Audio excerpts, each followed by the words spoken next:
그래서 2026년 1월에 중국 국영 텔레비전에서 정말 말도 안 되는 일이 있었습니다.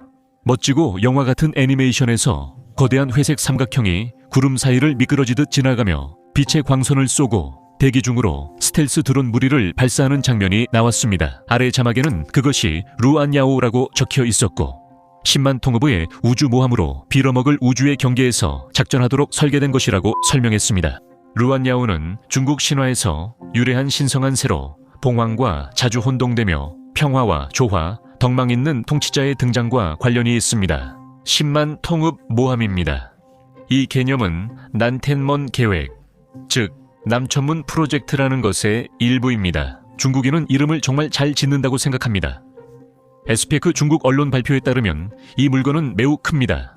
길이 242m, 날개 684m으로 축구장 6개보다 넓습니다. 정말 끝이 없습니다. 최대 중량은 12만 3천 톤으로 완전히 적재된 미국의 슈퍼 항공모함보다도 무겁습니다. 그리고 바다에 떠있는 슈퍼 항공모함들과 달리 루냐오는 실제로 날아야 합니다. 그것도 단순히 나는 것이 아닙니다. 88대의 무인 전투기 입자, 빔 무기, 괴너지 레이저, 수십 개의 미사일 발사대를 탑재한 채로 루냐오는 성층권의 끝, 어쩌면 궤대까지 도달해야 합니다. 몇 주 후 서방 언론이 이 이야기를 보도하기 시작했고 헤드라인에서 스타워즈식 우주 항공모함과 세계 최대 군함을 크게 다뤘습니다. 확실히 실제 국방 분석가들도 의견을 내놓았는데 어떤 이들은 이것을 판타지라고 했고 또 다른 이들은 만약 중국이 이런 것을 실제로 만든다면 힘의 균형이 근본적으로 바뀔 것이라고 경고했습니다. 내가 지구상의 모든 생명을 없앨 수 있는 마법의 우주총을 만들어도 힘의 균형은 변하지만 그게 진짜란 의미는 아니죠. 그럼 루냐오란 무엇이고 이 개념은 어디서 나온 걸까요? 이게 진짜 군사 프로그램인지 정교한 선전물인지 아니면 국가방송에 나온 값비싼 SF 프로젝트일 뿐인지 궁금합니다. 그리고 진짜 중요한 질문이 있습니다. 12만 톤짜리 비행 요새를 우주로 보내려면 실제로 무엇이 필요할까요? 난텐먼 계획은 군사 프로그램으로 시작된 것이 아닙니다. 2017년쯤 ABIC 글로벌 컬처 대기라는 회사가 뭔가 특이한 것을 만들기 시작했습니다. ABC는 중국 최대 국영 항공우주 및 방위산업 기업 중 하나인 중국 항공공업집단공사의 자회사입니다. 이들은 실제 전투기, 실제 드론, 실제 헬리콥터를 만듭니다. 하지만 이 회사의 이 부서는 다른 임무를 가지고 있었습니다. 이들은 허구를 창조했으며 그 결과물은 마블처럼 완전한 허구의 세계였습니다. 하지만 중국 항공우주 방산업체의 경우 그들은 그것을 울트라빅 유니버스라고 불렀고 21세기 중반을 배경으로 했습니다. 인류가 전 세계 분쟁 중 통합 항공우주 방어망을 구축해야 했던 이야기입니다. 거대한 항공모함, 우주 전투기, 전술 메카, 궤도 무기, 플랫폼 등 모든 것이 포함되어 있습니다. 중국 언론 보도에 따르면 이 팀은 50만 단어가 넘는 배경 설정을 만들었고 거의 100개의 상세한 가상 무기 체계를 설계했습니다.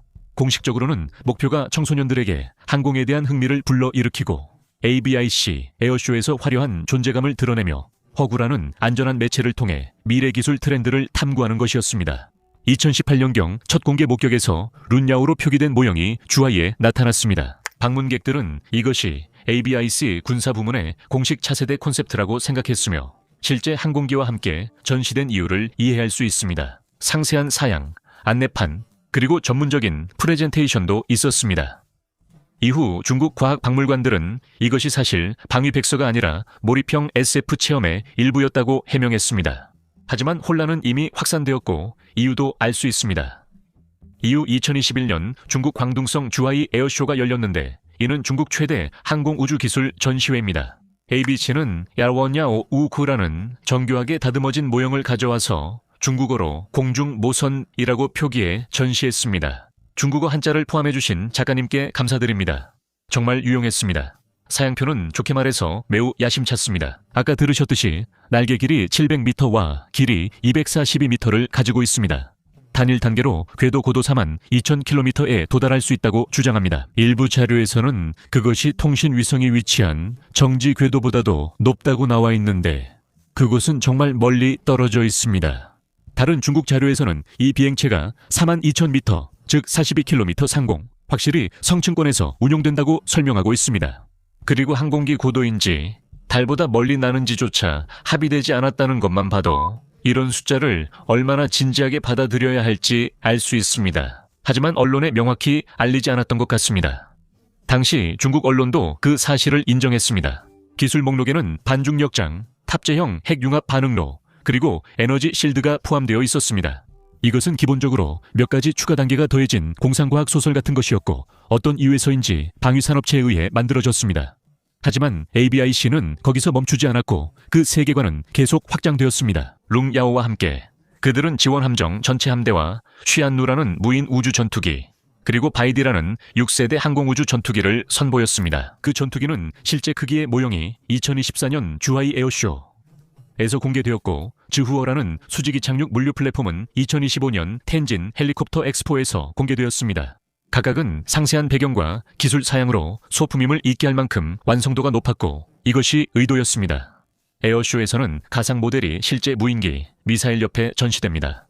방문객들은 사양판을 보고 실물 크기 모형을 둘러보며 시뮬레이터도 체험합니다. 그렇게 하면 컨셉 아트와 시제품의 경계가 금방 흐려집니다. 그리고 솔직히 말해서 그게 전부 우연은 아닐 겁니다. 2025년까지 난텐먼 계획은 몇몇 중요한 파트너들을 끌어들였습니다. 찬드럼 에어쇼에도 참가하게 됐죠. 그해 바이두는 ABIC와 독점 파트너십을 맺고 프로젝트 공식 바이두 100과 항목을 운영하며 과학 대중화 콘텐츠를 공동 제작한다고 발표했습니다. 이 콘텐츠들은 난텐먼을 항공 테마의 SFIP로 명확히 규정하며 군사적 로드맵이 아니라 상상력을 보여주는 창구임을 강조했습니다. 그리고 2026년 1월 월 중국 중앙텔레비전은 루안야오를 전국 뉴스에 보도했습니다. CCTV의 군사 프로그램에서는 이 함선을 10만 통읍 공중항모로 소개하며 88대의 드론을 전투에 투입할 수 있다고 보도했습니다. 군사 전문가들이 화면에 등장해 난텐먼을 미래지향적인 혁신 개념이라고 칭하며 핵심 기술들이 실현될 수 있느냐의 문제가 아니라 어떤 기술이 먼저 도달하느냐의 문제라고 언급했습니다. 그리고 수년 동안 분위기가 바뀌었을 때 ABIC와 바이두는 이것을 오락이라고 불렀습니다. 이제 관영 매체는 이를 극초음속 무기, 지향성 에너지 시스템, 그리고 영공통합의 실제 트렌드와 맞물린 미래지향적 로드맵으로 다루고 있습니다. 며칠 만에 영국과 미국의 타블로이드 신문들은 이 개념 애니메이션을 단기 슈퍼무기 프로그램의 증거로 다루며 헤드라인을 내보냈습니다. 항공우주 홍보 활동으로 시작된 이 공상과학 프로젝트는 국제적인 뉴스로 번졌습니다. 그리고 누구에게 묻느냐에 따라 미래를 엿보는 장면이기도 하고 최근 기억에 남는 가장 정교한 군사 선전물이기도 했습니다. 아니면 그냥 하나의 이야기일 수도 있죠. 여러분, 루안야오를 파헤쳐 봅시다. 자, 이 물건의 정체가 도대체 뭘까요? 왜냐하면 이 스펙이 정말 미쳤거든요. 엄청나게 거대한 것 말고도 말이죠. 이 배의 갑판 면적은 대략 9만 제곱미터, 그러니까 약 100만 평방피트에 달합니다. 이건 작은 마을이 하늘에 떠 있는 것이나 다름없죠. 마법 같은 핵융합 원자로와 함께요. 이제 이 물건의 무게를 이야기해봅시다. 빈 기체만 해도 무게가 약 4만 7,200톤에 달한다고 하는데 이건 이미 대부분의 군함이 임무에 필요한 장비를 모두 실었을 때보다도 무거운 수준입니다. 그리고 최대 이륙 중량에 도달하면 11만 2,800톤이 되는데 사양상으로는 12만 2,900톤이라고 합니다. 이건 현재까지 건조된 가장 큰 군함인 제럴드 R. 포드급 초대형 항공모함보다도 약간 더 무거운 수준입니다. 그리고 명심하세요. 사양상으로 그렇다고 해도 저도 75인치라고 주장할 수 있습니다. 물론 포드함은 바다에 떠 있기 때문에 물이 부력을 제공합니다. 하지만 루냐오는 임무 프로필에 따르면 이 모든 걸 비행하면서 해내야 한다고 합니다. 이 녀석은 극고도에서 작동하며 성층권 상부 또는 사양에 따라 더 높은 곳에서도 비행할 수 있습니다. 이 개념은 루냐오를 기존 방공망 위에 떠있는 지휘센터이자 무기 플랫폼으로 설정하고 있으며 지구상의 어느 곳이든 목표물을 타격할 수 있도록 합니다. 루냐오는 그 자리에서 슈엔누 무인 전투기 떼를 발사해 이 전투기들은 대기권으로 급강하해 극초음속 미사일로 목표물 공격 후 다시 모선으로 상승합니다. 이것을 기존 항공모함, 미사일 순양함, 그리고 소형 궤도 정거장이 모두 합쳐진 마법 같은 회색 삼각형이라고 생각하면 됩니다. 무기에 관해서는 4개의 고출력 입자 확산포가 있는데 정확히 용도는 잘 모르겠지만 이름만 들어도 멋지게 들립니다. 16개 괴너지 펄스 레이저, 포탑은 대공 방어와 정밀 타격, 42개 다목적 수직 발사 셀은 다양한 미사일, 12개 전용 탄도 미사일 발사기는 장거리 표적에 사용됩니다. 그리고 내부에 저장된 88대의 쉬안누. 드론은 각각 극초음속 무기와 법에 따라 에너지 집속 입자포를 탑재하고 있습니다. 쉬안위. 자체는 현대식 전투기와 우주선의 중간쯤 되는 모습입니다. 전방 스윕 날개와 동체 양쪽에 장착된 거대한 중공형 링 구조물을 가지고 있습니다. 그 링들은 일종의 마법장 구동 장치를 작동시키는 매존 순환 발정이라고 합니다. 이 덕분에 드론은 기존 항공기가 할 수 없는 방식으로 기동할 수 있습니다. 자율 군집 조정, 다중 대역 스텔스, 대기와 진공 모두에서의 완벽한 작동, 기본적으로 SF 우주 전투기에서 원하는 모든 기능이 있지만 현실에는 전혀 존재하지 않는 것들입니다. 이 모든 것을 작동시키기 위해서는 2개의 대형 탑재형 핵 융합로, 대기 비행용 복합 엔진 38기, 그리고 국소적인 반중력 효과를 만들어낸다는 연료 구동 장치 12기가 필요하다고 합니다. 정말 현실적이죠? 죄송합니다. 저도 모르게 웃음이 나옵니다. 정말 말도 안 되잖아요. 정말 황당한 건 누군가 이걸 진지하게 받아들였다는 겁니다. 자체 발전소와 수십 개의 로켓 엔진이 달린 떠다니는 도시블록을 상상한다면 맞습니다. 다시 말씀드리지만 이 모든 것은 실제가 아니며 지휘 시스템도 야심차입니다. 중국 자료에 따르면 위성, 드론, 전투기, 지상 레이더에서 실시간 데이터를 통합해 하나의 작전 상황도로 만들어주는 통합 전투 관리 시스템이 언급되어 있습니다. 루냐오는 이 네트워크의 정점에 위치해 있으며 아래 모든 전장 상황을 거의 즉각적으로 파악하고 그에 맞게 개입할 수 있는 화력을 보유하고 있습니다. 자, 이제 문제가 무엇인지 감이 오실 겁니다. 이러한 사양은 현재 기술로는 존재하지 않는, 존재할 수 없는 무언가를 설명하고 있습니다. 하지만 물리학적 원리에 대해 이야기하기 전에 다른 질문을 해볼 가치가 있습니다. 누군가 실제로 비행 항공모함을 만들려 한 적이 있을까요? 이건 메가 프로젝트 영상이니까요. 우리는 실제로 있거나 있을 수 있는 것들에 대해 이야기하는 걸 좋아합니다. 놀랍게도 답은 예였지만 결과는 별로 좋지 않았습니다. 1930년대 초 미국 해군은 기생 전투기 실험을 했습니다. 이 작은 비행기들은 거대한 경식 비행선에 탑재되어 있었습니다. USS 에크런과 USS 메이커는 헬륨으로 채워진 240m가 넘는 대형 비행선으로 내부 경납고와 트라페즈 이착륙 시스템을 갖추고 있었습니다. 작은 커티스 F-9C 스페로호크 복엽기가 비행 중입니다. 하늘에 이동식 공중기지를 두겠다는 발상이었고 이론상으로는 정말 혁신적인 아이디어였습니다. 하지만 두 비행선 모두 몇 년 안에 추락했습니다. 에크런은 1933년 뉴저지 앞바다에서 폭풍으로 추락해 76명 중 73명이 사망했습니다. 맥코넬은 1935년 캘리포니아 앞바다에서 구조 결함으로 추락했습니다. 해군은 경식 비행선이 취약하고 비용이 많이 들며 기존 항공모함 항공기로 쉽게 대체될 수 있어 이 개념을 보류했습니다. 이 아이디어는 냉정히 FI-촌 프로젝트에서 다시 등장했으며 콘베어 B-36 폭격기에 개조된 폭탄창에 소형 전투기를 탑재해 시험했습니다. 이 시스템은 실제로 작동해 전투기가 이륙하고 어려움 속에서도 공중 회수도 가능했습니다. 하지만 공중급유와 UE와 같은 고고도 정찰기가 등장하면서 이 개념은 실제로 운용되기도 전에 완전히 구식이 되었습니다. 트라피즈 회수 방식 대신 급유기로 연료만 채우면 되는데 굳이 위험을 감수할 이유가 없습니다. 최근 드론 시대의 이 개념이 다시 주목받고 있습니다. 다르파의 그렘린즈 프로그램은 C-130 수송기에서 소형 재사용 무인기를 발사하고 회수하는 데 성공적으로 시험을 마쳤습니다. 그리고 2021년에는 중텐페이롱이라는 중국 회사가 대형 무인 모선에서 9대의 소형 드론을 일제히 투하하는 시험을 실시했습니다. 작은 규모이지만 실제로 공중모함 개념을 시연한 사례입니다. 하지만 현실에서 진행된 이 모든 프로젝트들은 수십 톤, 많아야 수백 톤 규모에서 운영되고 있다는 점이 있습니다. 그렘린 드론은 각각 수백 킬로그램 정도의 무게입니다. 모선 항공기는 기존의 군용 수송기입니다. 이 전체 개념이 가능한 이유는 작고 가볍고 비교적 단순하기 때문입니다. 루안야오는 이것을 1000배 이상으로 확장하는 것을 상상하고 있습니다. 물리학이 딴지를 건다고만 해두죠. 그리고 불가능한 것을 설계하는 데에는 몇 가지 반대가 있습니다. 좋아요. 이제 수학을 좀 해봅시다. 루안야오의 최대 이륙 중량은 대략 12만 톤 약 1억 2천만 킬로그램으로 나와 있습니다. 우주 비행사들을 달에 보냈던 세턴5 로켓은 저지구 궤도까지 약 130톤을 들어올릴 수 있었습니다. 루안야오를 하나의 물체로 세턴5급 로켓을 이용해 발사하려면 거의 1000대가 필요합니다. 그것도 동시에 발사해야 하니 정말 엄청난 숫자죠. 스페이스X의 스타쉽은 완전 재사용이 가능하며 약 150톤을 궤도에 올리는 것을 목표로 개발 중입니다. 그래도 약 800대가 필요하고 그것도 겨우 400km 고도까지 올리는데 불과합니다.